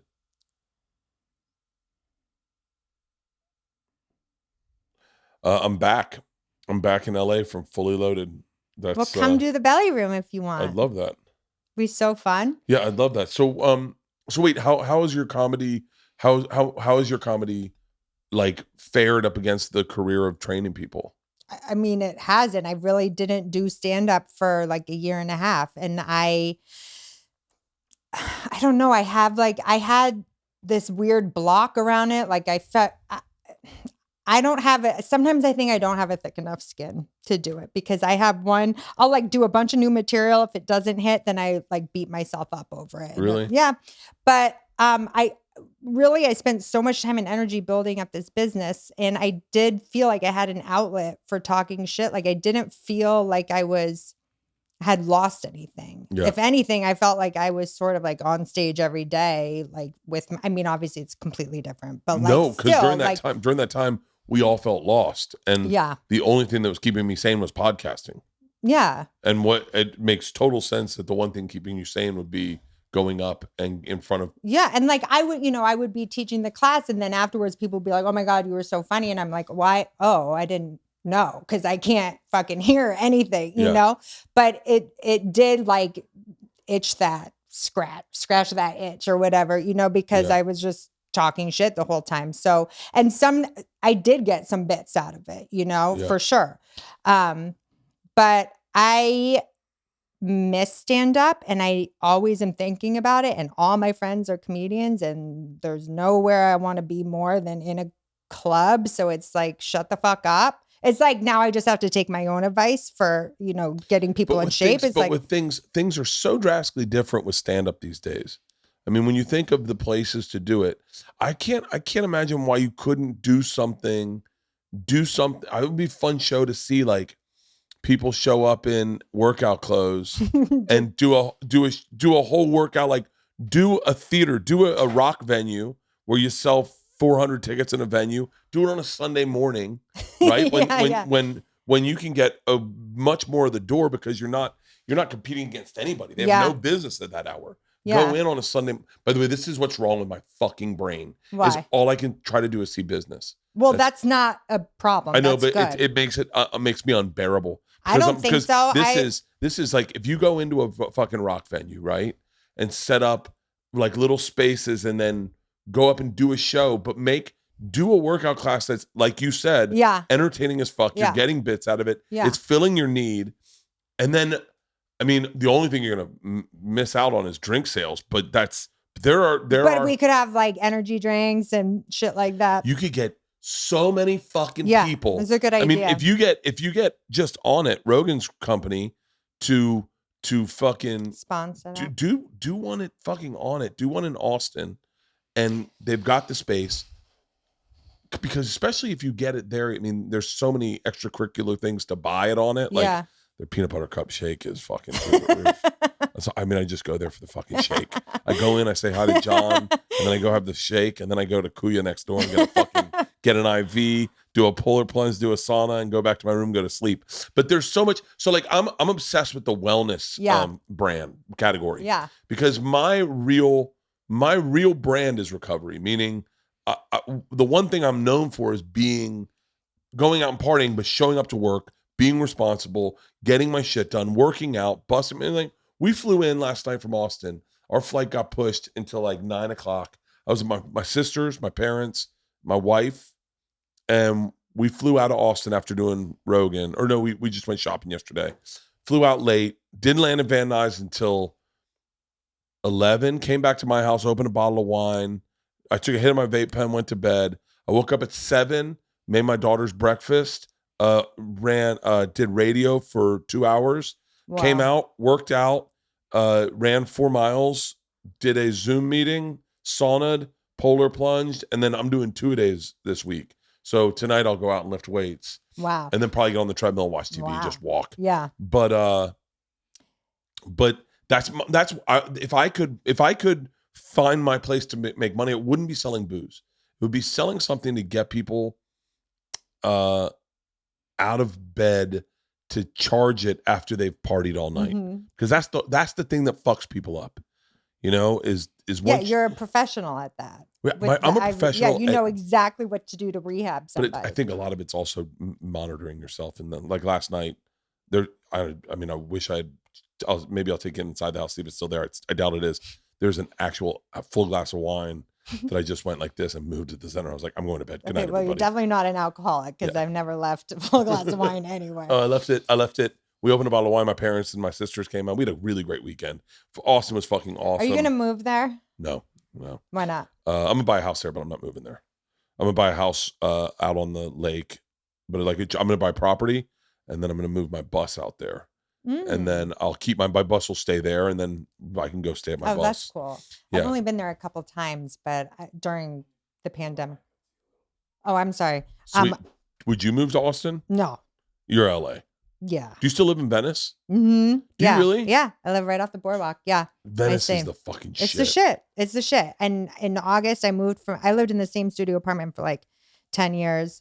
And then I moved my dad from Brooklyn into the studio apartment right next to me. And then in August, I moved into a house. I didn't buy it. I'm renting it, but I have a yard. I've never lived in a house before in my life. Never had a yard before in my life. So now I have a house a few blocks away from my dad. And it's fucking awesome. That's awesome. It's fucking awesome. It's so great when you can get like, we lived in apartments all until the girls were 2008, 2009, right when the market crashed. I got really lucky and I was doing Travel Channel. And we had a little bit of money and enough to put a down payment on a house. Yeah. We lived in the greatest fucking house. And it was like, the fuck. I mean, this is the greatest. Well, this is a great house. But for it's all it is sometimes it's not. Sometimes it's just that first step. Yes. Because like we went from apartment to this house and all of a sudden we had like a backyard and a front yard. Yeah. And it was. And now I look back, that house was 1,300 square feet, maybe. I think 1,300 square feet and a 7,000 square foot lot. That's exactly what I'm on. 7,000 square feet. I felt like it was. I feel like royalty. Like I can't. And I'm so uncomfortable that there's so many rooms. Like I'm so used to one room that I just like stay in my like office studio all the time. Then I'm like, oh yeah, I have like other rooms you go into. Oh. It's fucking crazy. And I got a big dog. Like it's fucking amazing. I remember going out in my backyard the first time and sitting with my feet in the grass and having a drink and having a cigar and going, I own property. Like I own. I remember it was a game changer for me. And I thought it was so big. I referred to it as our estate. In my phone, it was saved as the street we lived on estate. Yeah. And I remember being like, yeah. And then we got this place. I was like, it's kind of crazy. As soon as we moved into this place, I missed that other place. And my sister lives there now. Oh, well, that's cool. And every time I go there, I go, God damn it, this is a great fucking house. Because it also represents like the first big leap in your, because that's how I felt when I moved into this house. I was like, oh, I finally stopped being a piece of shit. Like that's so funny. I finally like no one, like my parents can't say shit to me now, because like they never had a house. Like I'm in a house now. Like I made it, you know, even though I don't own it, I feel like I made it. You know? We rented all our whole, by the way, I loved, like, the first apartment we lived in together, I hated. The second apartment was fucking awesome. It was so awesome.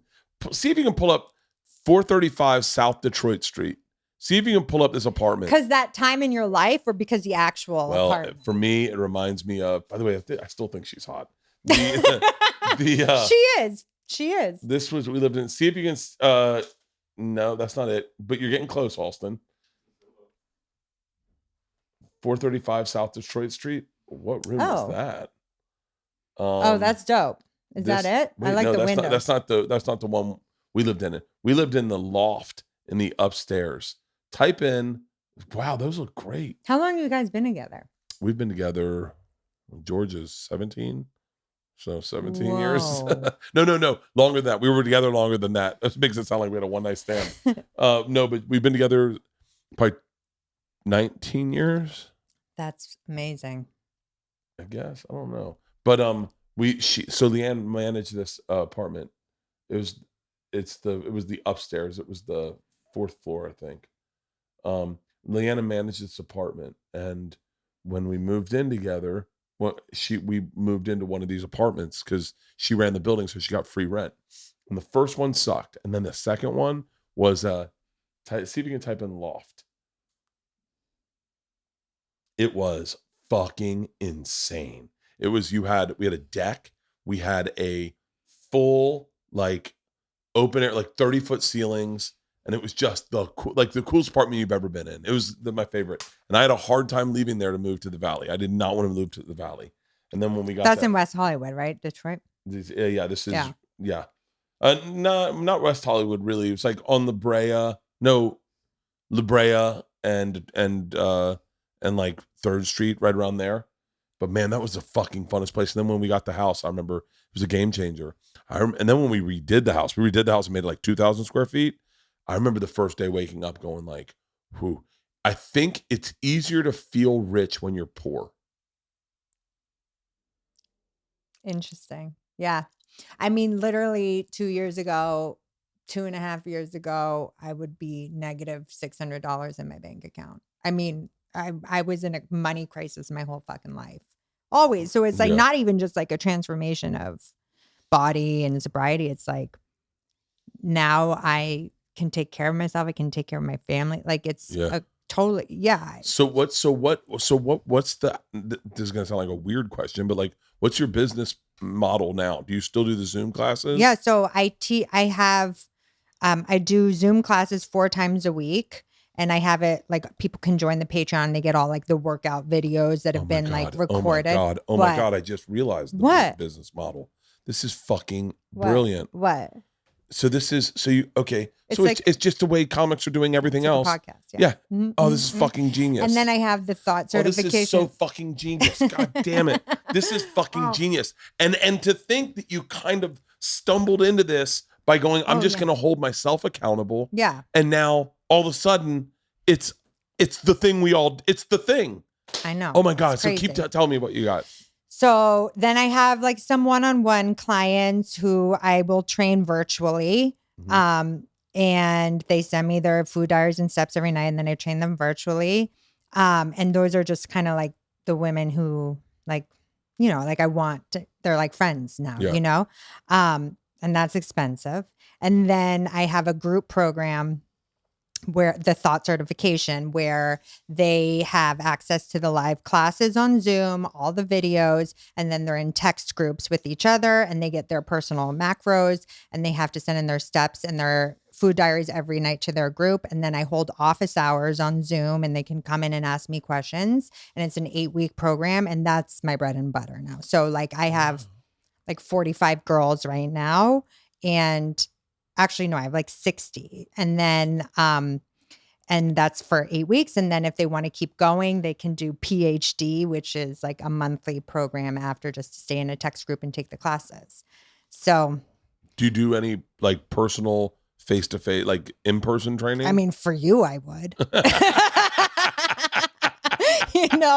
I mean, that's what people are like, well, let's work out in person. It's like, yeah, but I literally walk from my kitchen to my why like, would you? I mean, yeah, I guess it could, but for you, I would drive to in person for sure. I might have to hit you up. I might take you up on that. Yeah. God damn it. So funny. A long time ago, they were like, we were drunk as fuck. And Steve was like, we should just get her to come on the bus with us. I was like, I wish we had someone had been sober enough to go, hey guys, this might keep us alive a little longer.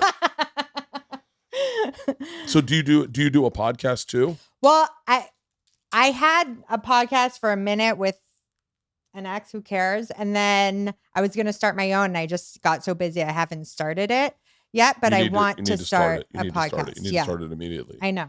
You need to start it immediately. I know. It would be, I mean, it's too good. And the whole fitness community, I feel like, is based out of Venice in a weird way. Well, yeah, I mean, there's a lot of like healthy people there for sure. I mean, I've tried to leave Venice so many times. I've tried to move back to the East Coast. I've tried to move to Hollywood, but I'm my hottest self in Venice. You know what I mean? It's like, it's so much easier to stay in shape and be outside when you're at the beach, Oh yeah. Like every time I try to go back to the East Coast, I just immediately, I'm like, I should kill myself. Like, it's just not, I can't do it. I love, there's something about the beach in general that makes me very want to be fresh. Well, you're from Florida too, yeah. right? And I feel like the beach reeks of like fresh fish and fruits and ice water and cold beer and some joints and homeless piss, but and homeless piss. Whatever. Yeah, I mean, I love it. I've fought it for a long time. I kept trying to leave, and now I'm like, this place is a shit. Like, I know there's homeless people. They've actually cleaned it up a lot. But all I'm doing right now is thinking what club you could do, where your market. See, this is what's great about a podcast. Okay, so once you get your podcast up and running, you can almost pinpoint what markets you're big in based on your downloads. So when I first started doing touring, I could go, hey, Mom, I'm getting a lot of downloads in Columbus, Ohio. Can I get into Columbus? And they'd be like, yeah, we'll get you into Columbus. And then you go to Columbus and you sell it out, and then they find out, they're like, oh, we should bring you back. We'll give you double the money. But if you have a podcast this is like, so there's this guy, Chris Ty Walker, who I had on my podcast. Have you ever listened to the Aptiv app? Mm-mm. So I pay for a monthly app for it's running. a workout. Yeah. Without a fucking doubt, without one doubt in my head, if you could put a spin class on an app, I would buy that app in a heartbeat. And all I do is put in the headsets. Well, that's Peloton though, isn't it? I mean, fuck Peloton. I don't want to have to buy their fucking bike. Yeah. Like you can buy a bike at any place, a spin bike. You can buy a used spin bike for less than a fucking $100. But you can I bought that spin bike I have in there. I bought it. It was I think it was used, and I bought it at a place, and I went, that's great. And I have my shoes clip in, and I get on that, and it's even better than the ones they have. So ones they have, you're used to riding broken spin bikes. Yeah, you're used, 100%. You're used to your feet wobbling and popping out. Yep. Like that. This is a legit spin bike, and to this day I cannot find a spinning app where I go. Interesting. I'll show you exactly what I do. This is one of my favorite things in the world. Okay, so there's this guy Akeem. He's my personal trainer, but he doesn't know. He doesn't know me. He has there's a thing called Aptiv. By the way, not a sponsor. I just found them because of this guy Akeem.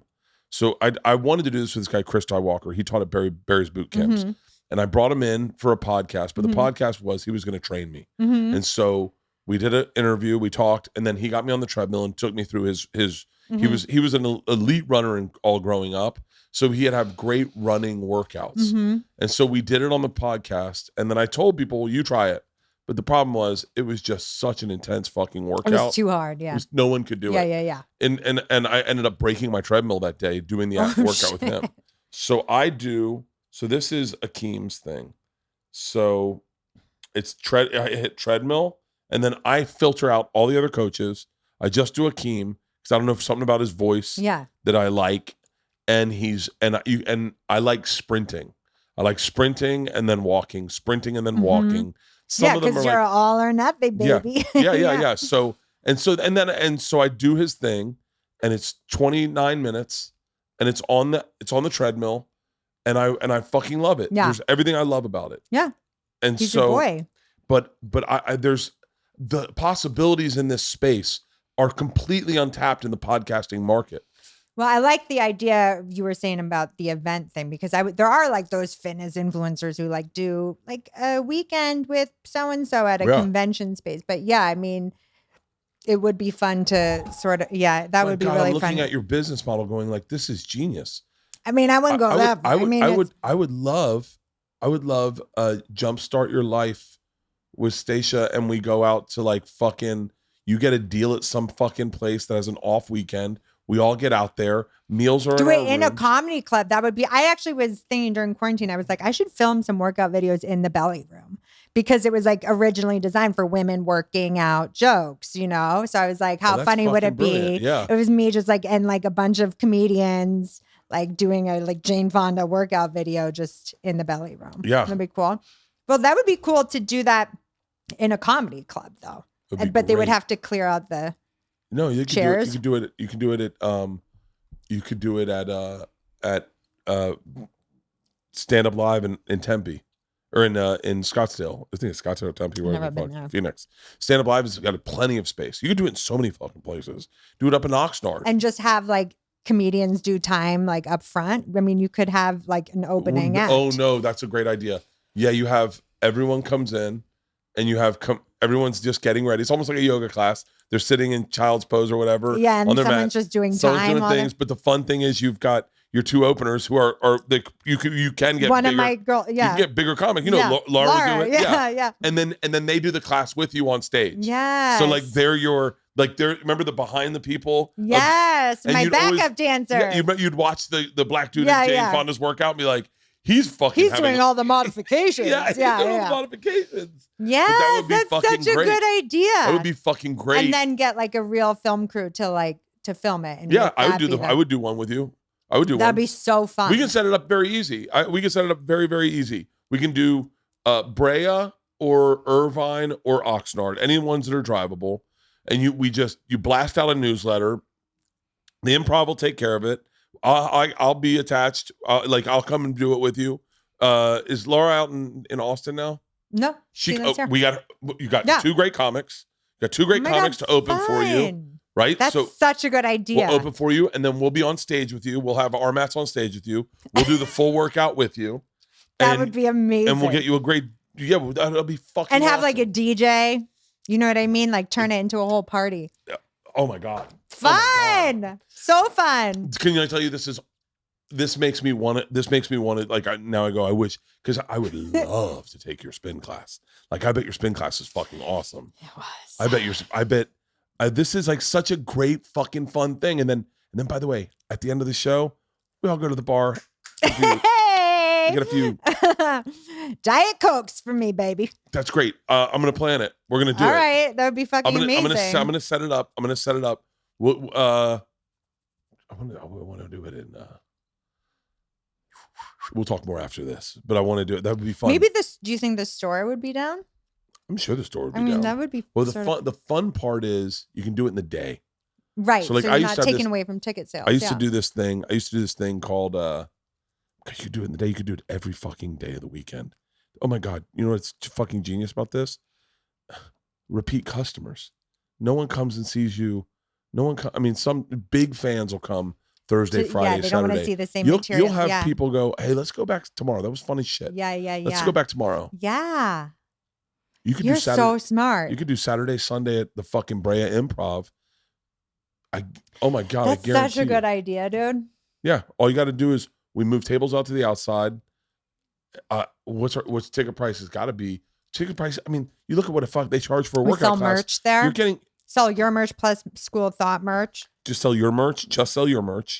I'm just an opening comic for this. Okay. Like this is not really. Yeah, no, but Bert Kreischer's my opener.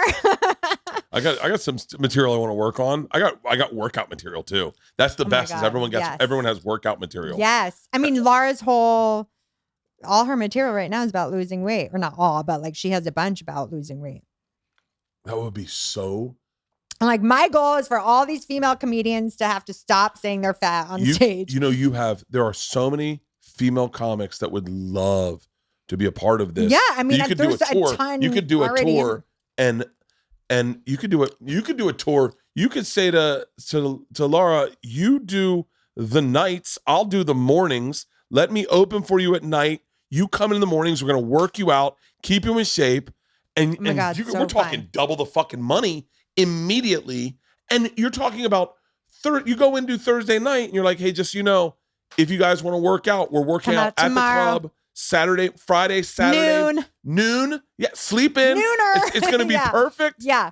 Bars open after. Yeah. If you want to have a cocktail wasted, after. Bert's doing IVs for everybody in the morning. You get the IV people to pair up with you. I mean, this is like, I'm excited for you. I used to do a thing called the Call and Sick to Work show. Okay. And so I'd go to a club. It would be like Thursday or Friday. And I'd go in to the radio station and I'd say, the first one I ever did was in DC with my buddy Elliot. He's got the biggest show. And I'd call in and I called in and said, so on Friday, I'm coming in to do radio. And then after radio, I'm going right to the club. I want everyone that's listening to radio to call in sick to work. Don't come to work and come party with me at the club. And so the first one sold out, I think, in like 15 minutes. Oh my God. How many people is that? 350. That's crazy. And so, but it's only one show. The money was limited. I can tell you what your door is going to be on these shows right now. What, like 25, you think? No. I can tell you exactly what it'd be. We'll talk about it off air. Oh, yeah, no, I meant like selling tickets, like $25 a ticket, and you get like. Because you're doing it at a different time, you have different opportunities to get more of the door. Yeah. Oh, okay. Because there's no one there, and by the way, they can roll in limited staff. Yeah. Because people aren't ordering food or drinks during the thing. They just have one bartender in the middle. It's a very profitable business model. That I will set this up for you because I know all the people that run all the clubs, and I know all the managers, and I know I've been doing the clubs for so long. Yeah. I can help set up the first one. We'll use that as a business model for you. Fun. Get you up and running, and then I think it's a genius thing to do. You can do it at any club, any you're friends with. Just hit them up. Doug Benson used to do not the 420 show. My dad's calling me like crazy. Let me tell him I'm on a podcast. Hold on. Hey, are you okay? Yeah, why? Why are you asking if I'm okay? Okay. Well, you've called a couple times. I'm in a podcast. I'll call you when I'm out. I didn't know that. Okay, bye-bye. Hi, Dad. Bye. So you go through the calendars. Nice. You go through the calendars, and you type in Brea Improv real quick. This is Doug Benson used to do this. He'd go in and he'd look at the calendars once they put up their calendars, and he'd go, "Oh, I'm buddies with Bert. I'm going to go do a Doug Loves Movies in Columbus when Bert's out there." And then he'd hit me up and be like, "Hey, you want to do it?" I'm like, "Fuck yeah, of course I want to do it." Ian Baggs, he's the funniest motherfucker. Ahmed Weinberg, he's funny as shit. I saw him the other day. Keep going. Jesus Trejo. Jesus Trejo is the funniest fucking workout guy. So you hit up Jesus, and you go. Brea is a bad example because everyone drives home, but you find a place on the road like the DC Improv, and you go, "Oh shit, Shane Gillis is there. Shane's trying to get in shape. Shane, I'm going to be out there doing the things. Why don't you come work out with me Saturday?" All you got to do is like 10 minutes. It's a workout stand-up thing I do. And then immediately you can just go do the road that way. You can go to fucking Columbus, Dayton. You can do all of Ohio in a weekend, and you can do. But more importantly, if you pair up with someone like Laura, one of your friends who's headlining, or the two of you, that's just fucking genius. It is genius. That is. Oh, Becky. Yeah. So Becky was a client for a little bit too. Becky's there in October. Hit her up and say, "Becky, why don't we do a morning thing? Come with me. I'll hang out and do the night with you." Oh wow, look at the fucking lineup. I know, this is what the fuck's the lineup's pretty. This fucking, is Brea. Almost sold out. Felipe Esparza, Amanda Seals, Sean Wayans. Jesus Christ! Hey, pull up the Oxnard Improv. No, I'm just looking at tour dates. But it's a great business model. I'll set it up as soon as we've done this thing. I'm gonna make a call. I'm gonna set it up for you. We'll find School one of Thought tour. I mean, you do it at the store. The store doesn't really give you a healthy vibe. You could do it at the OR at the store because it's probably easy to move tables out. Yeah. But any of the improvs would be. I mean, none of the comedy clubs really have a healthy vibe, but that's kind of the, like rough around the edges is sort of the brand Oxnard, anyway. You can do it at Oxnard very easily. And like I said, when I did these Call and Sick to Work tours, they'd sell out immediately because, and I got a good portion of the door because it was at a different time than they normally do shows. You just got to prove one of them. And then once you prove one of them, then everyone's going to go, oh shit, that's cool. Yeah. And you have your podcast. You could do, there's so much you can do to this. You could do a live podcast with, and there's so many people in that space that you could bring in to do these with you that it's a very short time before you're doing rock venues, rolling into the 40 Deuce or whatever. and I love it. I love it. Yeah, love it. You're very good at business. No. It's rare for a good comedian to be good at business too, though. I mean, but I like ideas. I just like ideas. I love ideas. But I didn't see it until you told me how it's doing it. And I went, oh, wait, hold on.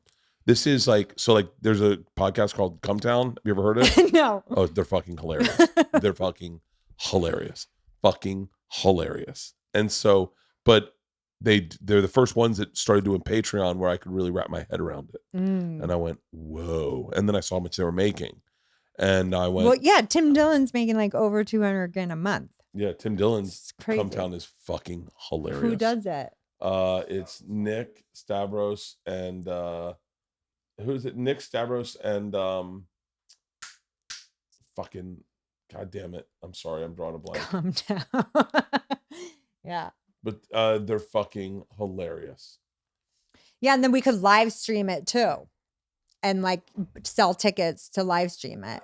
Because what was that thing that you did, Whitney Cummings Live? I forget what that company was called that did that. It's Whitney's company, I think. She invested in it. Because they do like live streaming. They do live streams. And sell tickets for that. Yeah. And that would be cool to like sell tickets to. And then you could work out at home. You could still do it at home. The fun is going there. No. Well, the fun's going there. Yeah. Fun's going there. Yeah. But the real fun on the live stream is that shot of your two comedians on stage busting, like they're mic'd and they're like, fucking kill me. Yeah. Like, but the crowd work you would do with the two comedians is the fucking podcast. Yeah. I mean, that's my class. That is. It would be fucking genius. All right. I'm in. All right. I'm going to set totally it up. In. Fun. This has been a great fucking podcast. I really appreciate it. No. This is good. And like I said, when we go back out on tour, I'm going to hit you up and see if we can get you to come out and do a weekend with us. And see what you think. Dude. I'll do the bus with you for sure. Oh, it's so I can handle fun. a dick or it's two. So it's so fucking fun. Well, sadly, famous last words. I can handle a dick or two. Well, thank you for doing this. Thank you so much. I really appreciate it. I appreciate it. I'm excited to now talk numbers with you, get off the phone and let you know and set it up. I'll set it up right now. Thank you. No, thank you. Oh, by the way, we got to have you work me out one time just for content. Yes, I brought a resistance band. You've seen my gym. Yeah, you have a great gym. Yeah. All right, perfect. Done. Thank you. Thank you.